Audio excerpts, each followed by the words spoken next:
మానవీయ కోణం తెలంగాణ ప్రభుత్వం అనుసరిస్తున్న విధానమని మంత్రి కేటీఆర్ స్పష్టం చేశారు.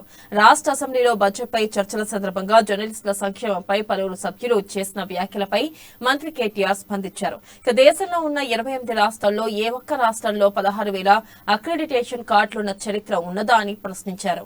ఇక జర్నలిస్టు సంక్షేమానికి కృషి చేస్తున్న ఏకైక పార్టీ బీఆర్ఎస్ ప్రభుత్వమేనని కేటీఆర్ అన్నారు.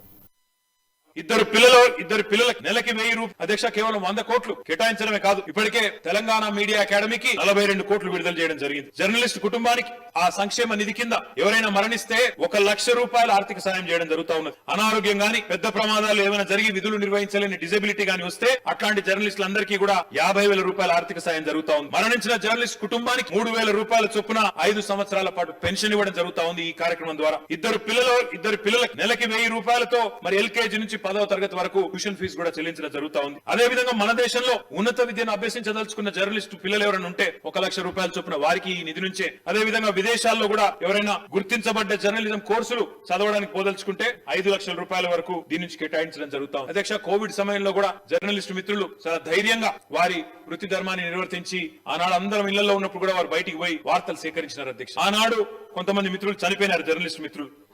వారందరికీ కోవిడ్-19 మరణించిన వారు గాని అదే విధంగా అనారోగ్యం పాలైన వాళ్ళు గాని వారికి కూడా 6,88,00,000 రూపాయలు ప్రభుత్వం అందజేసిన మాట కూడా నేను గుర్తు చేస్తా ఉన్నా. భారతదేశంలో ఏ ప్రభుత్వం కూడా ప్రైవేట్ స్కూల్ టీచర్లను కూడా ఆదుకున్న ఒకే ఒక్క ముఖ్యమంత్రి, ఒకే ఒక్క రాష్ట్రం తెలంగాణ. మానవీయత అనేది కేసీఆర్ గారి యొక్క ప్రభుత్వానికే ట్యాగ్ లైన్ అధ్యక్ష. మానవీయ కోణం అనేది మొదటి నుంచి మేము అవలంబిస్తున్న విధానం. జర్నలిస్టులైనా, లాయర్లైనా, ప్రైవేట్ స్కూల్ టీచర్లైనా మేము అధ్యక్ష వారిని మానవీయంగా ఆదుకున్నాం. అమానవీయంగా ఇక్కడ పనిచేస్తున్న కూలీలను రైల్వేల్లో ఛార్జీలు వసూలు చేసి తోలు తీసి వారిని ఆనాడు వారి స్వస్థలానికి పోవడానికి కూడా వారి పాపం దిక్కులేని